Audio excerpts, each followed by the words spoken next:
Hello friends, welcome back to my YouTube channel Coding for You. So friends, this is the second video of the MySQL series of Android app development. So friends, last video में हमने API के बारे में बात की थी। हमने देखा था API क्या होती है और उसको हम क्यों यूज़ करते हैं।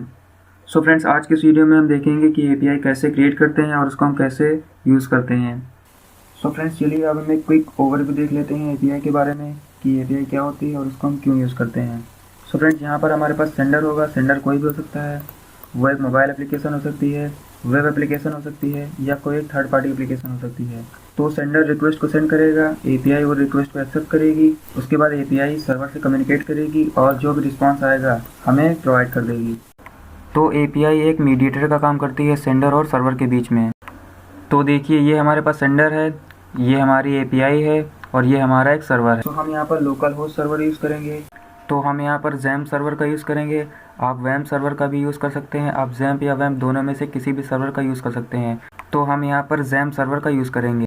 आप किसी लाइव सर्वर का यूज़ कर सकते हैं, आप होस्टिंगर के सर्वर का यूज़ कर सकते हैं, ब्लू होस्ट के सर्वर का यूज़ कर सकते हैं, या वेब होस्ट के सर्वर का यूज़ कर सकते हैं। आप किसी भी लाइव सर्वर का यहाँ पर यूज़ कर सकते हैं। तो हम यहाँ पर XAMPP सर्वर का यूज़ करेंगे। सो ये हमारा सेंडर है। सेंडर कोई भी हो सकता है, वो एक एंड्रॉयड एप्लीकेशन हो सकती है, वेब एप्लीकेशन हो सकती है, या कोई थर्ड पार्टी एप्लीकेशन हो सकती है। सो यहाँ पर हम थर्ड पार्टी एप्लीकेशन पोस्टमैन का यूज़ करेंगे रिक्वेस्ट को सेंड करने के लिए। सो पोस्टमैन एप्लीकेशन की हेल्प से यहाँ पर हम रिक्वेस्ट को सेंड करेंगे। तो यहाँ पर सेंडर रिक्वेस्ट को सेंड करेगा। तो यहाँ पर आपको ये ध्यान रखना है कि सेंडर कोई भी हो, चाहे वेब एप्लीकेशन हो, चाहे थर्ड पार्टी एप्लीकेशन हो, चाहे एंड्रॉयड एप्लीकेशन हो, वो आइदर गेट या पोस्ट मेथड का यूज़ करके ही रिक्वेस्ट को सेंड करेगा। यानी कि सेंडर कोई भी हो, वो चाहे वेब एप्लीकेशन हो, चाहे एंड्रॉयड ऐप हो, चाहे थर्ड पार्टी एप्लीकेशन हो, उसे रिक्वेस्ट को सेंड करने के लिए आइदर गेट और पोस्ट मेथड का ही यूज़ करना पड़ेगा। उसके बाद API क्या करेगी, API उसी मेथड से रिक्वेस्ट को गेट करेगी जिस मेथड से सेंडर ने रिक्वेस्ट को सेंड किया होगा। अगर सेंडर ने पोस्ट मेथड से रिक्वेस्ट को सेंड किया होगा तो API पोस्ट मेथड से रिक्वेस्ट को गेट करेगी। अगर गेट मेथड का यूज़ किया होगा तो API गेट मेथड का यूज़ करके रिक्वेस्ट को गेट करेगी। उसके बाद API सर्वर से कम्युनिकेट करेगी और जो भी रिस्पॉन्स आएगा उसे हमें रिटर्न कर देगी। यानी कि जिस भी सेंडर ने रिक्वेस्ट को सेंड किया होगा उसे ये रिस्पॉन्स रिटर्न कर देगी। तो API क्या करती है, API सर्वर से कम्युनिकेट करती है, उसके बाद सर्वर से जो भी रिस्पॉन्स आता है वो हमें रिटर्न कर देती है। सो आपको यहाँ पर ध्यान रखना है कि आपको गेट या पोस्ट मेथड का ही यूज़ करके रिक्वेस्ट को सेंड करना पड़ेगा। तभी हमारी जो API है वो रिक्वेस्ट को एक्सेप्ट करेगी और सर्वर से कम्युनिकेट करके हमें रिस्पॉन्स प्रोवाइड करेगी। API को हम यहाँ पर सर्वर साइड लैंग्वेज की हेल्प से यहाँ पर क्रिएट करेंगे। सर्वर साइड लैंग्वेज जैसे कि PHP, ASP.NET, JSP, या बहुत सारी सर्वर साइड लैंग्वेज है जिसकी हेल्प से हम API को क्रिएट कर सकते हैं। तो हम यहाँ पर सर्वर साइड लैंग्वेज इसलिए यूज़ कर रहे हैं क्योंकि जो API होती है वो सर्वर से कम्युनिकेट करती है, इसीलिए हमें यहाँ पर सर्वर साइड लैंग्वेज का यूज़ करना पड़ेगा API को क्रिएट करने के लिए। तभी हम सर्वर से कम्युनिकेट कर पाएंगे और रिस्पॉन्स को गेट कर पाएंगे। सो हम यहाँ पर PHP लैंग्वेज का यूज़ करेंगे। PHP एक सर्वर साइड स्क्रिप्टेड लैंग्वेज है जिसकी हेल्प से यहाँ पर हम API को क्रिएट करेंगे और रिस्पॉन्स को गेट करेंगे। तो चलिए अब हम बात कर लेते हैं कि आज की इस वीडियो में हम क्या क्रिएट करने वाले हैं। तो आज की इस वीडियो में हम सबसे पहले सर्वर का यूज़ करेंगे, लोकल होस्ट सर्वर का यूज़ करेंगे, यानी कि हम यहाँ पर XAMPP या WAMP सर्वर का यूज़ करेंगे। तो हम यहाँ पर XAMPP सर्वर का यूज़ करेंगे। सो XAMPP सर्वर में सबसे पहले हम यहाँ पर डेटाबेस क्रिएट करेंगे, उसके बाद हम उसमें टेबल क्रिएट करेंगे, उसमें हम डेटा को स्टोर कराएंगे। यहाँ पर हम डेटा को सेंड करने के लिए यहाँ पर हम थर्ड पार्टी एप्लीकेशन पोस्टमैन का यूज़ करेंगे। पोस्टमैन क्या करेगा, ये डेटा को सेंड करेगा और हम इस इन्फॉर्मेशन को डेटाबेस में जो टेबल है उसमें स्टोर कराएंगे। सो यहाँ पर हम थर्ड पार्टी एप्लीकेशन का यूज़ इसलिए करते हैं ताकि हम API को चेक कर सकें जो हमने API क्रिएट की है वो प्रॉपर्ली वर्क कर रही है या नहीं। यानी API की टेस्टिंग के लिए हम यहाँ पर थर्ड पार्टी एप्लीकेशन का यूज़ करते हैं। तो इस एप्लीकेशन का यूज़ करके हम यहाँ पर रिक्वेस्ट को सेंड करेंगे आइदर गेट या पोस्ट मेथड का यूज़ करके। API उस रिक्वेस्ट को एक्सेप्ट करेगी, उसके बाद वो सर्वर से कम्युनिकेट करेगी और हमें रिस्पॉन्स प्रोवाइड करेगी, और वो रिस्पॉन्स हम इसी एप्लीकेशन में एक्सेप्ट करेंगे क्योंकि इसी एप्लीकेशन की हेल्प से हम यहाँ पर रिक्वेस्ट को सेंड करेंगे और इसी एप्लीकेशन में ही वो API हमें रिक्वेस्ट को रिटर्न करेगी। सो फ्रेंड्स, आई होप आपको समझ में आ गया होगा कि हम आज की इस वीडियो में हम क्या क्रिएट करने वाले हैं। सो फ्रेंड्स, चलिए वीडियो को शुरू करते हैं। और अगर आपने अभी तक मेरे चैनल को सब्सक्राइब नहीं किया तो मेरे चैनल को सब्सक्राइब कर दें और बेल आइकन प्रेस कर दें ताकि आगे वाली वीडियो की नोटिफिकेशन आपको मिलती रहे। तो चलिए सबसे पहले हम यहाँ पर इस थर्ड पार्टी एप्लीकेशन को डाउनलोड कर लेते हैं, यानी कि हम पोस्टमैन को डाउनलोड कर लेते हैं। तो यहाँ पर आप गूगल क्रोम में जाइए, यहाँ पर आप टाइप करिए डाउनलोड पोस्टमैन, इस लिंक को आप ओपन करिए। सो ये पोस्टमैन की ऑफिशियल साइट है, यहाँ से आप पोस्टमैन को डाउनलोड कर सकते हैं। सो देखिए, ये पोस्टमैन एप्लीकेशन का इंटरफेस है। सो यहाँ पर आप देखिए डाउनलोड का ऑप्शन दिख रहा है। सो आप अपने सिस्टम के हिसाब से यहाँ पर डाउनलोड कर लीजिए। सो देखिए डाउनलोडिंग स्टार्ट हो गई है। तो मैंने इसे ऑलरेडी डाउनलोड कर लिया है तो मैं इसे कैंसिल कर देता हूँ। सो हमने यहाँ पर पोस्टमैन को डाउनलोड कर लिया है। तो चलिए अब हम XAMPP सर्वर को डाउनलोड करते हैं। तो उसके लिए यहाँ पर आपको टाइप करना है डाउनलोड XAMPP।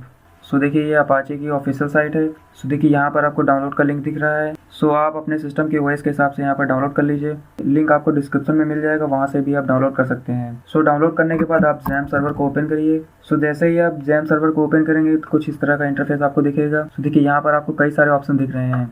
तो हमें यहाँ पर सर्वर को यूज़ करना है और माइस्क्यूएल डेटाबेस को यूज़ करना है।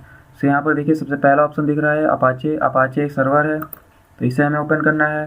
माइस्क्यूएल डेटाबेस के लिए होता है, तो हमें इन दोनों को यूज़ करना है। तो इसे मैं यहाँ से स्टार्ट कर देता हूँ। सो हमने यहाँ पर जैम को भी डाउनलोड कर लिया है और पोस्टमैन को भी डाउनलोड कर लिया है। सो अब हम यहाँ पर सबसे पहले सर्वर पर एक डेटाबेस क्रिएट करेंगे और उसमें टेबल को क्रिएट करेंगे। सो आप जैम कंट्रोल को ओपन करिए। यहाँ पर देखिए माइस्क्यूएल के सामने यहाँ पर एडमिन का ऑप्शन दिख रहा है, इसे आपको ओपन करना है। सो देखिए ये PHP माई एडमिन का पैनल है जिसमें हम डेटाबेस को क्रिएट करते हैं। सो डेटाबेस को क्रिएट करने के लिए यहाँ पर आपको लेफ्ट साइड में न्यू पर क्लिक करना है। सो यहाँ पर आपको डेटाबेस का नाम देना है। तो मैंने यहाँ पर डेटाबेस का नाम दिया है यूट्यूब और इसे आपको क्रिएट कर देना है। आप इस डेटाबेस के अंदर हमें टेबल को क्रिएट करना है। सो मैं यहाँ पर माइस्क्यूएल डेमो नाम से क्रिएट कर देता हूँ टेबल। अब गो पर क्लिक करना है और ये टेबल आपकी क्रिएट हो गई है। अब आपको यहाँ पर कॉलम के नाम देना है। सो जैसा कि आपको पता होगा कि जो भी डेटाबेस में जो टेबल्स होती हैं उसमें हर एक टेबल में एक प्राइमरी की का होना ज़रूरी है। प्राइमरी की क्या होती है? प्राइमरी की हेल्प से हम टेबल में जो भी डेटा होता है उसको हम यूनिकली आइडेंटिफाई कर लेते हैं। यानी कि जो टेबल में रिकॉर्ड है अगर उसको यूनिकली आइडेंटिफाई करना है सो हमें उसमें एक प्राइमरी की को रखना पड़ेगा। सो मैं यहाँ पर आईडी दे देता हूँ कॉलम का नाम। आप कोई भी कॉलम का नाम दे सकते हैं और इसको हमें प्राइमरी की करना है। सो यहाँ पर देखिए ऑटो इंक्रीमेंट। सो ऑटो इंक्रीमेंट से क्या होगा, जैसे जैसे टेबल में रिकॉर्ड इंसर्ट होता जाएगा इसकी वैल्यू बढ़ती जाएगी। जैसे कि सबसे पहला रिकॉर्ड इंसर्ट होगा उसकी वैल्यू होगी 1, फिर दूसरा रिकॉर्ड इंसर्ट होगा उसकी वैल्यू होगी 2 एंड सो ऑन। सो यहाँ पर हमें सेकंड कॉलम का नाम देना है। सो मैं यहाँ पर यूज़र नेम दे देता हूँ, इसको मैं varchar कर देता हूँ। इसकी यहाँ पर आपको लेंथ देनी पड़ेगी। सो मैं यहाँ से 100 कर देता हूँ। उसके बाद सेकंड कॉलम ईमेल, इसको भी मैं varchar कर देता हूँ, इसकी लेंथ 100 और यहाँ मैं पासवर्ड कर देता हूँ varchar 100। सो हमने यहाँ पर 4 कॉलम लिए हैं। सबसे पहला कॉलम आईडी जिसको हमने प्राइमरी की बनाया है, फिर user name, email and password. तो अब हमें इसे क्रिएट करना है। तो उसके लिए यहाँ पर आपको राइट साइड में बॉटम साइड में यहाँ पर आप देखिए सेव का ऑप्शन दिख रहा है। सो देखिए आपकी टेबल क्रिएट हो गई है जिसमें आईडी है प्राइमरी की और user name, email and password. So हमने यहाँ पर डेटाबेस क्रिएट कर लिया है और टेबल क्रिएट कर लिया है। अब हमें इस टेबल में डेटा को इंसर्ट करना है। तो हमने यहाँ पर सर्वर को रेडी कर लिया है और उसमें टेबल को क्रिएट कर लिया है। तो अब हम यहाँ पर देखते हैं कैसे हम API को क्रिएट करते हैं। सो जैसा कि मैंने बताया API एक प्रोग्राम है या फाइल है जिसको हम सर्वर साइड लैंग्वेज की हेल्प से क्रिएट करते हैं। सो API को क्रिएट करने के लिए जहाँ पर आपने जैम सर्वर को इंस्टॉल किया है वहाँ पर आपको जाना है। सो देखिए यहाँ पर आपको जैम सर्वर का फोल्डर दिख रहा है क्योंकि मैंने यहाँ पर जैम सर्वर को इंस्टॉल किया है। तो इसे आपको ओपन करना है। यहाँ पर आपको देखिए htdocs दिख रहा है, इसे आपको ओपन करना है। सो इस htdocs फोल्डर के अंदर ही हम जितनी भी सर्वर की फाइल होती हैं उसको हम यहाँ पर क्रिएट करते हैं। सो यहाँ पर हम एक फ़ोल्डर क्रिएट कर लेते हैं यूट्यूब नाम से। सो हमने यहाँ पर यूट्यूब नाम से एक फ़ोल्डर क्रिएट किया है htdocs के अंदर। अब हम इसके अंदर फाइल्स को क्रिएट करेंगे, यानी कि जो भी API हम क्रिएट करेंगे इसी फोल्डर के अंदर क्रिएट करेंगे। सो आप API की फ़ाइल को डायरेक्ट यहाँ पर भी क्रिएट कर सकते हैं, बट प्रोफेशनल तरीका यही है कि आप किसी फोल्डर के अंदर ही क्रिएट करिए ताकि बाद में उसे आप आसानी से फाइंड कर सकें। सो यहाँ पर हम कोड एडिटर के लिए VS कोड का यूज़ करेंगे। आप किसी भी एडिटर का यूज़ कर सकते हैं, आप नोटपैड का यूज़ कर सकते हैं, ड्रीमवीवर का यूज़ कर सकते हैं, सबलाइन टेक्स्ट का यूज़ कर सकते हैं, आप किसी भी कोड एडिटर का यूज़ कर सकते हैं। सो मैंने यहाँ पर यूट्यूब फोल्डर को यहाँ पर ओपन कर लिया है। अब इसके अंदर हमें एक फ़ाइल क्रिएट करनी है। सो यहाँ पर आप राइट क्लिक करिए, न्यू फाइल, और यहाँ पर आपको फ़ाइल का नाम देना है। अब यहाँ पर आपको एक्सटेंशन देना है, यानी कि फ़ाइल का एक्सटेंशन क्या रहेगा। तो जैसा कि मैंने बताया हम यहाँ पर PHP लैंग्वेज का यूज़ करेंगे API को क्रिएट करने के लिए। तो PHP लैंग्वेज का एक्सटेंशन होता है .php, इसे आपको क्रिएट कर लेना है। सो देखिए हमारी PHP फाइल क्रिएट हो गई है। अब इसी फाइल के अंदर हम PHP लैंग्वेज का यूज़ करके API को क्रिएट करेंगे। तो API सर्वर से कम्युनिकेट करती है, तो सबसे पहले हमें इस API को सर्वर से कनेक्ट करना पड़ेगा, यानी कि इस API को इस सर्वर से कनेक्ट करना पड़ेगा, तभी हम सर्वर से कम्युनिकेट कर पाएंगे। तो सबसे पहले हम यहाँ पर API को इस सर्वर से कनेक्ट कराएंगे।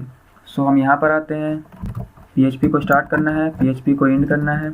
ये PHP स्टार्टिंग टैग है, ये PHP एंडिंग टैग है।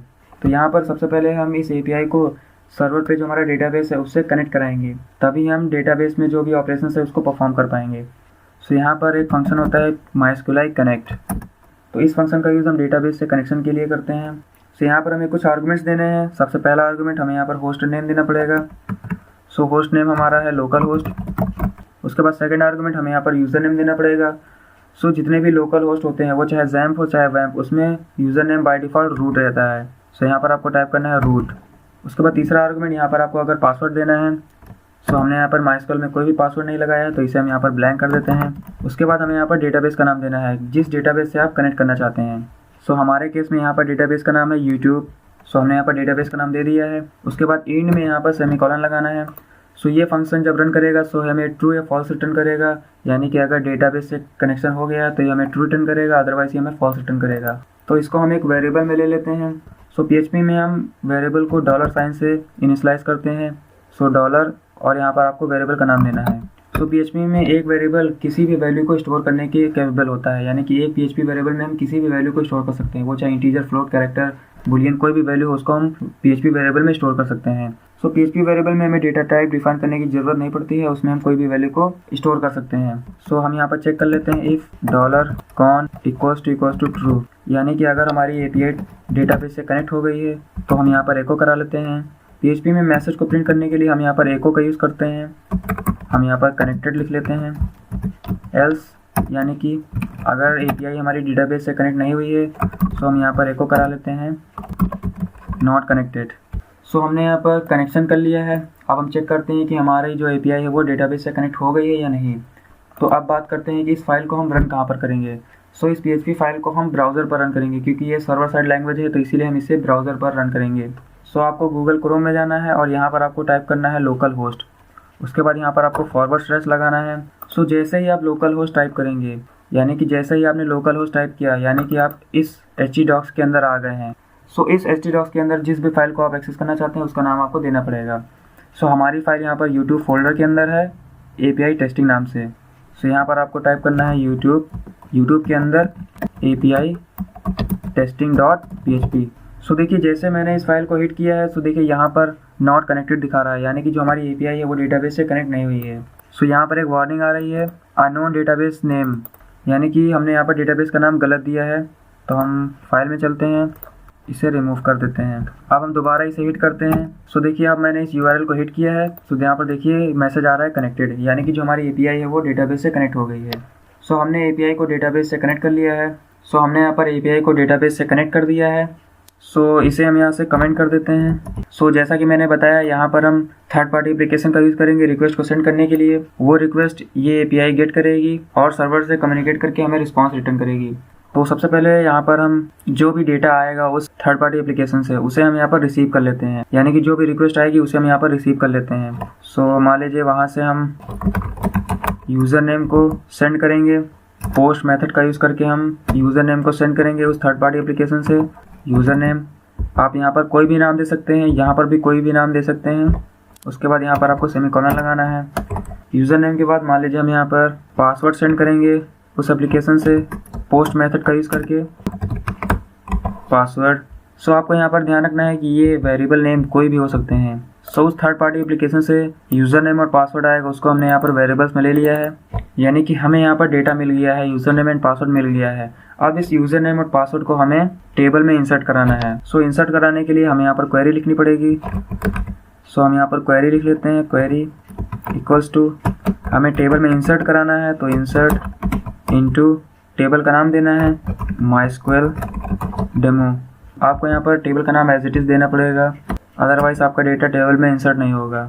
उसके बाद यहाँ पर आपको ब्रैकेट लगाना है, यहाँ पर आप जिस कॉलम में डेटा को इंसर्ट कराना चाहते हैं। सो देखिए यहाँ पर हम यूज़र नेम और पासवर्ड में डेटा को इंसर्ट कराना चाहते हैं। सो इसे यहाँ से हम कॉपी कर लेते हैं, कॉमा पासवर्ड, यानी कि हम यूज़र नेम कॉलम में यूज़र नेम को स्टोर कराएंगे, पासवर्ड कॉलम में पासवर्ड को स्टोर कराएंगे। उसके बाद यहाँ पर आपको टाइप करना है वैल्यूज़। सो हम इस यूज़र नेम कॉलम में इस यूज़र नेम में जो भी आया होगा उसको हम स्टोर कराना चाहते हैं। तो उसके लिए यहाँ पर आपको सिंगल कोट लगाना है और सिंगल कोट के अंदर यहाँ पर आपको इस वेरिएबल को पास कर देना है। उसके बाद सिंगल कोट हमें पासवर्ड में इस पासवर्ड को पास करना है $पासवर्ड। सो हमने यहाँ पर क्वेरी लिख ली है। अब इस क्वेरी को एग्जीक्यूट कराना है। सो इसे हम एक वेरिएबल में ले लेते हैं, वेरिएबल आप कोई भी वेरिएबल नाम दे सकते हैं। सो क्वेरी को एग्जीक्यूट कराने के लिए यहाँ पर आपको टाइप करना है MySQL क्वेरी। सो यहाँ पर आपको दो आर्गुमेंट देने पड़ते हैं। सबसे पहला आर्गुमेंट आपको कनेक्शन देना पड़ता है। सो हमने यहाँ पर $con में लिया है कनेक्शन। उसके बाद यहाँ पर आपको क्वेरी देनी पड़ती है, सो $query। सो MySQL क्वेरी फंक्शन का यूज़ हम क्वेरी को एग्जीक्यूट कराने के लिए करते हैं। सो जब ये क्वेरी रन करेगी सो ये हमें ट्रू या फॉल्स रिटर्न करेगी, यानी कि अगर टेबल में डेटा इंसर्ट हो गया है तो ये हमें ट्रू रिटर्न करेगा। सो हम चेक कर लेते हैं if fire equals to true, यानी कि टेबल में अगर डेटा इंसर्ट हो गया है। सो यहाँ पर हम एक मैसेज को ले लेंगे। सो मैसेज को यहाँ पर हमने एक वेरिएबल में लिया है मैसेज नाम से इंसर्टेड, यानी कि अगर टेबल में डेटा इंसर्ट हो गया है तो हमने यहाँ पर मैसेज लिया है इंसर्टेड सक्सेसफुली, एल्स यानी कि अगर टेबल में डेटा इंसर्ट नहीं हुआ है नॉट इंसर्टेड। उसके बाद हम यहाँ पर एको करा देते हैं डॉलर मैसेज को। सो अगर टेबल में डेटा इंसर्ट हो गया है तो इस मैसेज में क्या आएगा इंसर्टेड सक्सेसफुली, अदरवाइज मैसेज में क्या आएगा नॉट इंसर्टेड, और इसी मैसेज को हमने यहाँ पर एको करा दिया है। सो जैसा कि मैंने बताया था कि ये API सर्वर से कम्युनिकेट करती है और हमें रिस्पांस रिटर्न करती है। सो रिस्पांस रिटर्न करने का मतलब यहाँ पर जो हम यहाँ पर एको करा रहे हैं, यानी जो हम यहाँ पर एको कराएंगे वही रिस्पांस यहाँ से रिटर्न होगा और जिसने रिक्वेस्ट किया होगा उसको सेंड हो जाएगा। सो रिस्पांस को रिटर्न करने के लिए हम यहाँ पर कोई रिटर्न फंक्शन का यूज़ नहीं करते हैं, बस हम यहाँ पर एको फंक्शन का यूज़ करते हैं और जो भी रिस्पांस होगा वो हमारा रिटर्न होता है, जिसने भी रिक्वेस्ट किया होगा उसको रिटर्न हो जाएगा। सो यहाँ पर थर्ड पार्टी एप्लीकेशन ने रिक्वेस्ट को सेंड किया है, सो ये API इसी थर्ड पार्टी एप्लीकेशन को जो भी रिस्पांस आया होगा उसी रिटर्न कर देगी। सो रिस्पांस को रिटर्न करने के लिए जस्ट आपको यहाँ पर जो भी रिस्पांस को आपको रिटर्न करना है उसे यहाँ पर एको कर देना पड़ेगा। सो यहाँ पर आपको ये ध्यान रखना है अगर हम एंड्रॉयड एप्लीकेशन का यूज़ कर रहे हैं रिक्वेस्ट को सेंड करने के लिए, सो जो भी रिस्पांस आएगा इस API से, यानी इस API से जो भी रिस्पांस आएगा वो एंड्रॉयड एप्लीकेशन JSON के फॉर्म में उस रिस्पांस को गेट करेगी। सो हमें इस API में जो भी रिस्पांस आया होगा उसको हमें JSON के फॉर्म में इनकोड करना पड़ेगा और उसी JSON के फॉर्म में ये एंड्रॉयड एप्लीकेशन रिस्पांस को एक्सेप्ट करेगी। सो इस API में जो भी रिस्पांस आया होगा उसको हमें JSON में इनकोड करना पड़ेगा और उसके बाद हमें इस एंड्रॉयड में रिटर्न करना पड़ेगा, क्योंकि जो एंड्रॉयड एप्लीकेशन होती है वो JSON के फॉर्म में डेटा को एक्सेप्ट करती है और जो हमारी थर्ड पार्टी एप्लीकेशन होती है ये भी रिस्पांस को JSON के फॉर्म में ही एक्सेप्ट करती है। सो आपको ये ध्यान रखना है जो भी थर्ड पार्टी एप्लीकेशन होती है और जो हमारी एंड्रॉयड एप्लीकेशन होती है वो JSON के फॉर्म में ही डेटा को एक्सेप्ट करती है। सो API में जो भी हमें रिस्पांस आता है उसे हमें JSON में इनकोड करना पड़ेगा। सो हमने यहाँ पर कोई भी इनकोडिंग नहीं की है, यानी कि ये हमारा रिस्पांस है, हमने इसमें कोई भी इनकोडिंग नहीं की है। तो सबसे पहले हम इस मैसेज को इनकोड करेंगे। सो यहाँ पर हम एक वेरिएबल ले लेते हैं encode message equals to JSON encode. Encode हमें क्या करना है, जो भी मैसेज में है उसे हमें इनकोड करना है, उसके बाद हमें यहाँ पर एको कर देना है। सो हमने यहाँ पर जो भी मैसेज है उसको हमने यहाँ पर क्या किया, सबसे पहले हमने इनकोड किया है JSON के फॉर्म में, फिर उसी इनकोडेड JSON को हमने यहाँ पर रिस्पांस में रिटर्न कर दिया है। सो एको करना ही यहाँ पर रिस्पांस को रिटर्न करना होता है। सो हमने यहाँ पर API को प्रॉपर्ली क्रिएट कर लिया है। सो अब हम इस थर्ड पार्टी एप्लीकेशन में चलते हैं और रिक्वेस्ट को सेंड करते हैं। पोस्टमैन को डाउनलोड कर लिया होगा। सो डाउनलोड करने के बाद आपको पोस्टमैन को ओपन करना है। सो ये एप्लीकेशन ओपन हो रही है। सो अभी तक अगर आपने मेरे चैनल को सब्सक्राइब नहीं किया तो मेरे चैनल को सब्सक्राइब कर दें और बेल आइकन प्रेस कर दें ताकि आगे मेरी वीडियो की नोटिफिकेशन आपको मिलती रहे। और अगर ये वीडियो आपको पसंद आती है तो इसे लाइक करिए और अपने दोस्तों के साथ शेयर करिए। सो ये पोस्टमैन एप्लीकेशन ओपन हो गई है। सो यहाँ पर हमें रिक्वेस्ट को सेंड करना है। सो देखिए यहाँ पर हमने यूज़र नेम और पासवर्ड को लिया है। सो इसी रिक्वेस्ट को हमें इस पोस्टमैन की हेल्प से सेंड करना पड़ेगा API में। सो यहाँ पर आपको प्लस के आइकन पर क्लिक करना है। यहाँ पर आपको बॉडी में जाना है, फॉर्म डेटा। सो देखिए यहाँ पर हमने फॉर्म डेटा लिया है। सो ये एप्लीकेशन एक वर्चुअल फॉर्म क्रिएट करती है और जो भी हम इन्फॉर्मेशन को सेंड करना चाहते हैं उसे हम सेंड करते हैं। सो देखिए यहाँ पर हमने पोस्ट मेथड की हेल्प से यहाँ पर रिक्वेस्ट को एक्सेप्ट किया है। सो हमें यहाँ पर पोस्ट मेथड को यूज़ करना पड़ेगा रिक्वेस्ट को सेंड करने के लिए। सो देखिए यहाँ पर आपको कई सारे मेथड दिख रहे हैं। सो हम यहाँ पर पोस्ट मेथड का यूज़ करेंगे रिक्वेस्ट को सेंड करने के लिए। उसके बाद देखिए यहाँ पर एक कह रहा है URL इंटर करिए। सो URL मीन्स ये जो हमारी API फाइल है, इसी API फाइल का URL हमें इस पोस्टमैन एप्लीकेशन में देना पड़ेगा। तो इस फाइल का URL कहाँ से मिलेगा, यहाँ पर देखिए हमने इस फाइल को यहाँ पर देखिए लोकल होस्ट यूट्यूब फोल्डर के अंदर API testing.php। सो यही URL है, इसी URL को हमें उस पोस्टमैन एप्लीकेशन में देना पड़ेगा। तो इसे हम यहाँ से कॉपी कर लेते हैं। आपको सिर्फ URL को कॉपी करना है, यहाँ पर आपको इस URL को हिट नहीं करना है। अगर आप इस URL को हिट कर देंगे तो आपके टेबल में एक ब्लैंक एंट्री इंसर्ट हो जाएगी। सो देखिए यहाँ पर एक वार्निंग आ रही है undefined user name and password. So ये इसलिए आ रही है क्योंकि हमने इस API को हिट किया है। इस API में यूजर नेम एंड पासवर्ड को वो एक फाइंड करेगा, लेकिन इस API में यूजर नेम एंड पासवर्ड की वैल्यू को हमने यहाँ पर अभी तक सेंड नहीं किया है। तो इसीलिए यहाँ पर यूजर नेम एंड पासवर्ड की वैल्यू इसे मिली नहीं है, तो इसीलिए यहाँ पर ये एरर दे रहा है। सो अब चलिए हम डेटाबेस की टेबल में चलते हैं। सो देखिए यहाँ पर एक ब्लैंक एंट्री इंसर्ट हो गई है क्योंकि हमने उस URL को हिट किया था। सो इसे हम यहाँ से डिलीट कर देते हैं। सो आपको इस URL को हिट नहीं करना है, जस्ट आपको इसे कॉपी कर लेना है, फिर पोस्टमैन में जाना है, यहाँ पर आपको पेस्ट कर देना है। अब उसके बाद यहाँ पर आपको 2 कॉलम दिख रहे हैं, की एंड वैल्यू। सो यहाँ पर आपको की का नाम यही देना है जो यहाँ पर आपने पास किया है, वही की का नाम आपको यहाँ पर पास करना पड़ेगा। सो इस यूज़र नेम को हम यहाँ से कॉपी कर लेते हैं, यहाँ पेस्ट कर देते हैं। अब इस की वैल्यू क्या रहेगी, आप कोई भी वैल्यू दे सकते हैं। मान लीजिए हमने दिया मोहन, यानी कि यूज़र नेम में मोहन जाएगा। फिर सेकंड की का नाम हमारे क्या है, API में चलते हैं। देखिए सेकंड की का नाम है हमारी पासवर्ड। इसे कॉपी कर लेते हैं, यहाँ पेस्ट कर देते हैं। इस पासवर्ड की वैल्यू क्या रहेगी, आप कोई भी वैल्यू दे सकते हैं। मान लीजिए हम यहाँ पर 1 2 3 दे देते हैं। सो इस एप्लीकेशन में इस की का नाम, यहाँ पर इस की का नाम जो भी आप देंगे वही की का नाम इस API में होना चाहिए, तभी आपकी API प्रॉपर्ली वर्क करेगी। और वैल्यू आप कोई भी दे सकते हैं।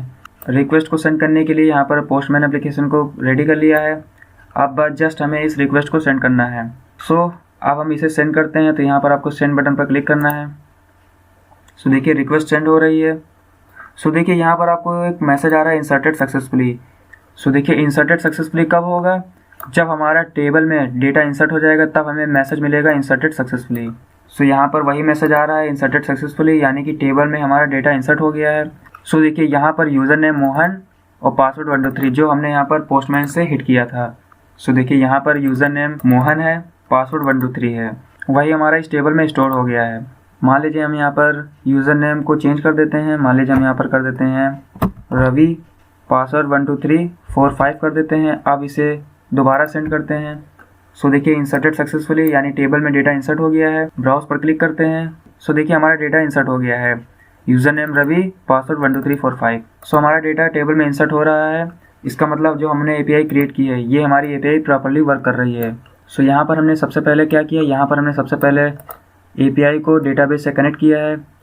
उसके बाद हमने यहाँ पर रिक्वेस्ट को एक्सेप्ट किया है, यानी कि सेंडर से जो भी रिक्वेस्ट आ रही है उसको हमने यहाँ पर एक्सेप्ट किया है। उसके बाद हमने यहाँ पर टेबल में डेटा को इंसर्ट करा दिया है। यूज़र नेम में हमने इस यूज़र नेम को इंसर्ट करा दिया है, पासवर्ड में हमने इस पासवर्ड को इंसर्ट करा दिया है। उसके बाद हमने यहाँ पर जो भी रिस्पॉन्स है, यानी कि इन दोनों में से जो भी रिस्पॉन्स आएगा उसको हमने यहाँ पर JSON के फॉर्म में इनकोड करा दिया है। इनकोडेड JSON को हमने यहाँ पर एको करा दिया है। यही एको रिस्पॉन्स के रूप में हमें रिटर्न होगा, यानी कि जो भी सेंडर होगा उसको यही रिस्पॉन्स मिलेगा। सो यहाँ पर हम पोस्टमैन एप्लीकेशन का यूज़ कर रहे हैं रिक्वेस्ट को सेंड करने के लिए। तो यहाँ पर आपको की का नाम सेम देना है जो आपने यहाँ पर की का नाम दिया है, यही की का नाम आपको यहाँ पर एज इट इज़ पास करना पड़ेगा, तभी आपकी रिक्वेस्ट प्रॉपर्ली सेंड होगी और आपको रिस्पांस मिलेगा। सो फ्रेंड्स, आई होप आपको समझ में आ गया होगा कि कैसे हम API को क्रिएट करते हैं और उसको कैसे हम यूज़ करते हैं। सो फ्रेंड्स, आज की इस वीडियो में इतना ही। मिलते हैं नेक्स्ट वीडियो में किसी नए टॉपिक के साथ, and I will see you in next time.